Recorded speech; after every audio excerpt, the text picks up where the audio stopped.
Hello everyone, welcome back. In this video, I will show you how to find crypto.com Bitcoin QR code. For that, you need to first launch your crypto.com application and then you need to log in into your account if you haven't already. Now on the home page, you need to tap on these three horizontal lines in the top left hand corner and select the first option of crypto wallet. After that, you need to tap on the transfer option and select deposit. Once done, you will be able to see all of the cryptocurrencies that you can buy and sell on crypto.com. Now among these cryptocurrencies, you need to tap on Bitcoin and then you need to tap on select one and select BTC. Now once you do this, you will be able to find your BTC wallet address.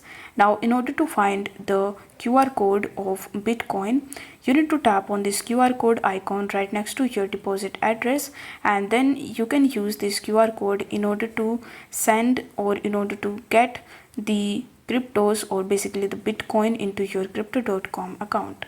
I hope this video was helpful, and if it was, then don't forget to like the video and subscribe to the channel. Thank you so much for watching.